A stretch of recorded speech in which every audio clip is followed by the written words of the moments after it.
그래서 이야기 나온 김에 북한 주적 발언 요걸 한번 우리가 한번 검증을 한번 해봅시다. 유승민은 이제 어떤 의미에서 보면은 다른 그 복지라든지 이런 측면에서는 굉장히 스마트하다고 우리도 평가를 했어요. 복지 방송에서도. 어떤 경우는요 진보 정당보다 더 진보적인 공약도 있어요. 맞아요. 복지 노동 관련해서. 근데 컨셉이다 보니까 이게 안철수하고 유승민하고 겹치는 캐릭터가 그거잖아요. 국방 안보에 대해서는 굉장히 보수적이야.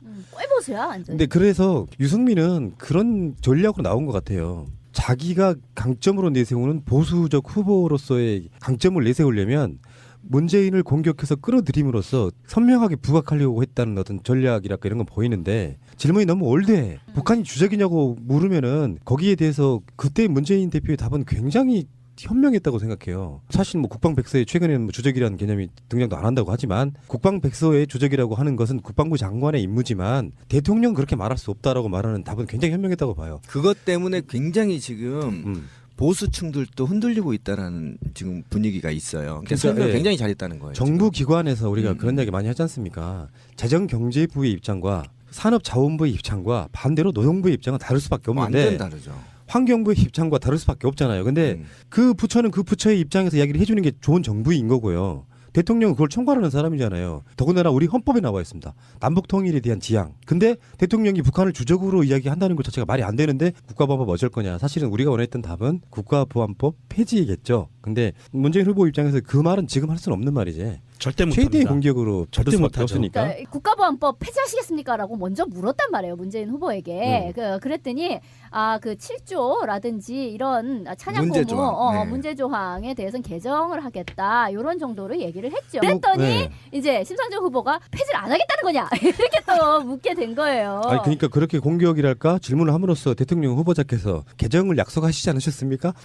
이거 되게 웃기지 않아? 근데 그러니까 아니 그 예전에 참여정부 때에도 이미 노무현 대통령 전 대통령이 그거는 이제 유물 역사의 유물로 그렇죠. 서랍에 들어가야 된다 이렇게까지 말씀을 하셨는데 그 지금 대통령이 되시면은 그 이 국가보안법 폐지를 안 하겠다는 거냐 이렇게 다시 물은 거죠. 그러니까 사실은 이게 양쪽에서 이런 식으로 공격이 들어오니까 어떻게 해야 되나 하면서 그냥 나는 이미 답을 했다. 그냥 그 독소조항 7조 같은 거에 대해서는 그냥 개정을 하는 정도로 이제 그렇게 대답을 하고 예, 마는 그러니까 거죠. 김대중 대통령하고 노무현 대통령 시절에 백서에서 주적을 뺐습니다. 그러니까 이 문제에 대해서 우리 애청자분들이든 대한민국 국민들이든 상당히 높게 지금 문재인 후보의 점수를 주고 있어서 굉장히 민족심과 평화를 지향해야 된다는 지금 사드가 오고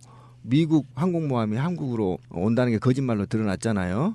이런 걸로 온갖 페이크 기사가 지금 판치는 이 형국에서 1위로 달리는 후보까지 북한을 주적으로 봐버린다고 한다면 그러면 당선되고서라도 그 정통성의 문제가 있는 거고요. 남북 이 평화에. 그래서 그것과 관련해서 굉장히 수준 높은 토론이 있었다. 이 부분은. 그리고 남은 후보들은 굉장히 허접했다. 저는 분명히 말씀드리고 싶고요. 그다음에 여기에서 이제 퍼주기와 관련해서 이제 공격을 받았는데 퍼주기는 이미 증거가 됐어요. 그러니까 5를 주면 50을 벌어왔던 게 사실은 맞잖아요. 그리고 지금 뭐 대북 사업 같은 경우 계속 실크로드나 시베리아 철도, 가스관 이게 지금 대한민국을 얼마나 목조이고 있는지 다 이 국민들이 알고 있기 때문에 이 부분에 대해서 자존심을 지켰던 거는 굉장히 높이 평가합니다. 퍼주기 관련해서는 역대 대통령들의 얼마만큼의 대북 지원이 이루어졌는가 하는 것은 이미 다 온라인상에 많이 나와 있어요. 그쪽에서 주장하는 것처럼 DJ 정부와 노무현 정부 때에 가장 많이 퍼줬다라는 건 일단 사실 자체가 아닙니다. 예, 그러니까 YS 때 하고 그리고 이명박 때에 훨씬 더 많은 지원이 이루어졌다라는 것이 다 팩트로 밝혀져 있어요. 그 주적 논란에 대해서 얘기를 하자면 전 세계 어느 국가가 주변국을 대놓고 주적이다라고 명시하는 그런 미친 나라가 어디 있습니까? 하물며 북한은 우리가 통일을 전제로 한 한민족이고 같이 살아가야 될 동포인데 거기에 대해서 왜 주적이라고 말을 안 하느냐고 강요하는 자체가 이건 굉장히 전 근대적인 사상이고 유물인 거예요. 그러니까 유승민 후보가 뭔가 합리적으로 보이려고 하는데 진짜로 합리적 보수가 되려면 이런 꼴통 마인드 버려야 됩니다. 맞아요. 맞습니다. 네. 왜 그 마인드 계속 가지고 가야 돼? 주적이라고 하는 말은 걔랑 싸우겠다는 거잖아요. 다시 대화하고 싸우겠다는 우리가 거예요. 계속 하는 이야기 아닙니까? 정말 유능한 대통령은 전쟁에 이른 게 아니다. 전쟁이 일어나지 않게 평화를 유지하는 거다. 저 문재인이 대통령이 되면 어떤 경우에도 한반도에서 전쟁은 없을 것입니다. 압도적인 국방력으로 북한의 도발을 무력화시키고 동북아 질서를 주도할 것입니다. 계속 전쟁 분위기를 몰고 가자는 것밖에 안 되니까 유승민 자기가 갖고 있는 어떤 게 다 합리적이라고 할지라도 요거 꼴통 마인드 버리지 못하면 절대 차별화될 수 없다라고 저는 보는 그 거죠. 얘기를 조금만 제가 요즘 더해주면 얼마나 꼴통이냐면 이런 거예요. 저 우리 애청자분들한테 정말 계속 호소했던 내용입니다. 북한이 공개적으로 19개 정도 핵이 있고요. 러시아가 2만 몇 개, 뭐 중국이 현재 조립된 것만 300 몇 개 이렇게 공개돼 있잖아요. 그러면 미국이나 선진국들이 제국주의라고 해도 되고요. 선진국들이 북한의 핵을 제거하려면 우리 남한은 어떤 스탠스를 취해야 되냐면요. 야, 헛소리 하지 말고 니네들 핵부터 줄여. 이게 인류인의 가져야 할 마인드. 그러면 19개니까 하나 없앨 때마다 이 비율로 러시아 너는 100개 없애고요. 너 중국 너는 10개 없애. 이렇게 이야기하는 게 맞습니다. 미국 니네 2만 개 있잖아. 니네도 19대 2만 개 비율로 줄여. 이렇게 얘기해야 되는 게 우리 남한의 국민들의 사실은 입장이어야 된다고 저는 생각하는데 북한 핵만 추창 씹어대고 그 머리 위에 3만 개 가까운 핵은 어떻게 하라는 겁니까? 근데 유승민은 사실 1차 토론 때 굉장히 잘해서 사람들이 이게 높은 점수를 받았는데 2차 토론에서는 좀 실망스럽다라고 얘기가 되는 건데요. 왜냐하면 사실 이 주적 관련해서는 정확한 팩트는 2005년도에 삭제가 된 것이고 심지어 이 삭제됐던 문제에 대해서 박근혜 정부에서 다시 얘기가 잠깐 나왔었는데 여기에 대해서 박근혜가 뭐라고 얘기를 했냐면은 북한을 주적으로 표현해야 국방이 튼튼해지는 것은 아니다. 뭐 이렇게 말을 했어요 이미. 아니 유승민이 그렇게 한때는 박근혜를 참 모셨는데 박근혜조차도 주적이라고 표현해야 국방이 튼튼해지는 건 아닌디? 라고 말을 했음에도 불구하고 이미 10년도 더 전에 없어진 그 주적 개념을 머릿속에 단단히 붙잡고 있다가 이런 정말 중요한 얘기가 오가야 되는 이때에 문재인을 보자마자 아니 그럼 주적이냐 주적이 아니냐 네 입으로 말해봐 주적이 아니라고? 계속 이거를 물어봤다는 거는요 이 사람이 합리적인 보수라고 일컬어지고 있지만 사실은 얼마나 시대착오적인 꼴통인가라는 것을 스스로 증명했다고밖에 볼 수 없는 거죠. 이 첫 번째 토론이 외교 안보 쪽 토론이었는데 많은 주제가 나왔어요. 지금 말씀하신 대로 주적이라는 개념은 이미 국방백서에선 사라진 건 당연하고요. 요즘 많이 논의되고 있는 개헌을 한다는 그 논의가 되고 있는데 우리 헌법 제4조를 보면은요.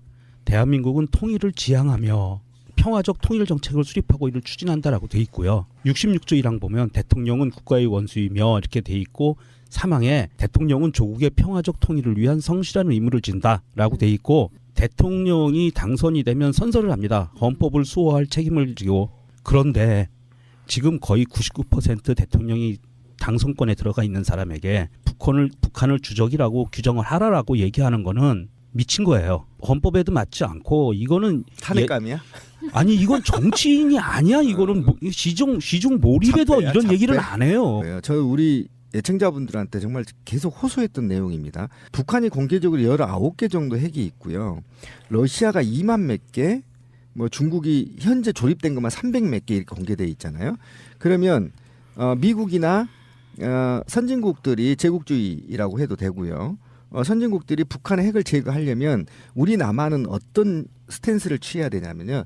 야, 헛소리 하지 말고 니네들 핵부터 줄여. 이게 인류인의 가져야 할 마인드. 그러면 19개니까 하나 없앨 때마다 이 비율로 러시아 너는 100개 없애고요. 너 중국 너는 10개 없애. 이렇게 이야기하는 게 맞습니다. 미국 니네 2만 개 있잖아. 니네도 19대 2만 개 비율로 줄여.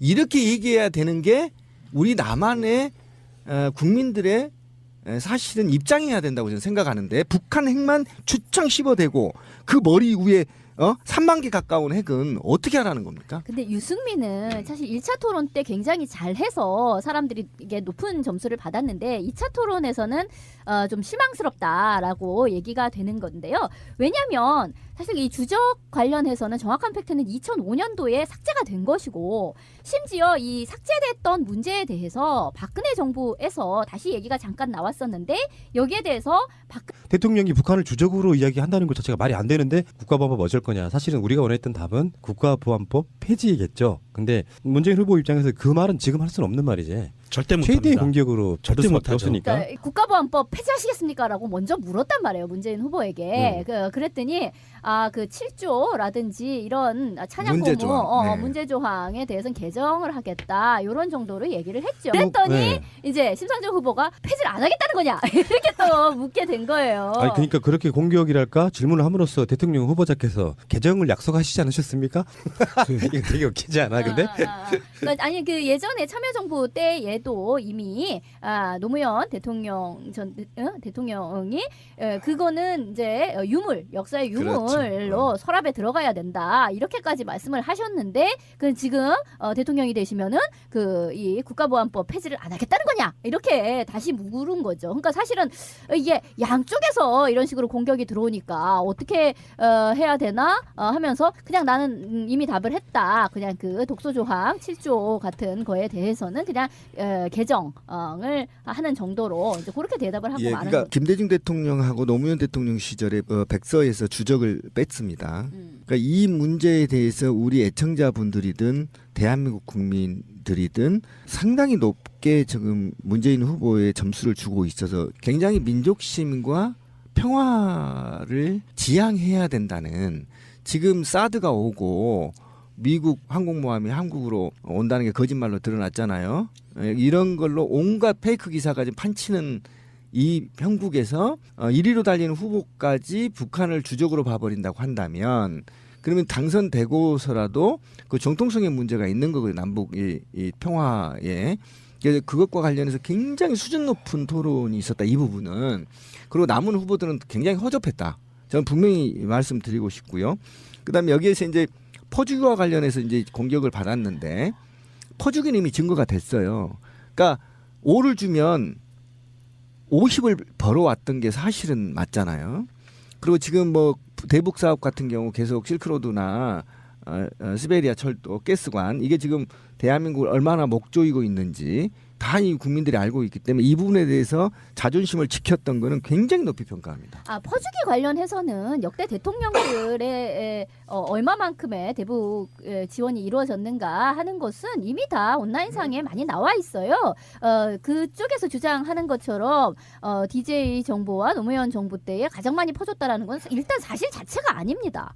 예, 그러니까 YS 때 하고 그리고 이명박 때에 훨씬 더 많은 지원이 이루어졌다라는 것이 다 팩트로 밝혀져 있어요. 그 주적 논란에 대해서 얘기를 하자면 전 세계 어느 국가가 주변국을 대놓고 주적이다라고 명시하는 그런 미친 나라가 어디 있습니까? 하물며 북한은 우리가 통일을 전제로 한 한민족이고 같이 살아가야 될 동포인데 거기에 대해서 왜 주적이라고 말을 안 하느냐고 강요하는 자체가 이건 굉장히 전 근대적인 사상이고 유물인 거예요. 그러니까 유승민 후보가 뭔가 합리적으로 보이려고 하는데 진짜로 합리적 보수가 되려면 이런 꼴통 마인드 버려야 됩니다. 네, 맞아요. 맞습니다. 왜 그 마인드 계속 가지고 가야 돼. 주적이라고 하는 말은 걔랑 싸우겠다는 거잖아요. 다시 대왕하고 싸우겠다는 우리가 계속 하는 이야기 아닙니까? 정말 유능한 대통령은 전쟁에 이른 게 아니다. 전쟁이 일어나지 않게 평화를 유지하는 거다. 저 문재인이 대통령이 되면 어떤 경우에도 한반도에서 전쟁은 없을 것입니다. 압도적인 국방력으로 북한의 도발을 무력화시키고 동북아 질서를 주도할 것입니다. 계속 전쟁 분위기를 몰고 가자는 것밖에 안 되니까 유승민 자기가 갖고 있는 어떤 게 다 합리적이라고 할지라도 요거 꼴통 마인드 버리지 못하면 절대 차별화될 수 없다라고 저는 보는 그 거예요. 얘기를 조금만 제가 요즘 더해주면 얼마나 꼴통이냐면 이런 거예요. 그래서 이야기 나온 김에 북한 주적 발언 요걸 한번 우리가 한번 검증을 한번 해봅시다. 유승민은 이제 어떤 의미에서 보면은 다른 그 복지라든지 이런 측면에서는 굉장히 스마트하다고 우리도 평가를 했어요. 복지 방송에서도. 어떤 경우는요. 진보 정당보다 더 진보적인 공약도 있어요. 맞아요. 복지 노동 관련해서. 근데 컨셉이다 보니까 이게 안철수하고 유승민하고 겹치는 캐릭터가 그거잖아요. 국방 안보에 대해서는 굉장히 보수적이야.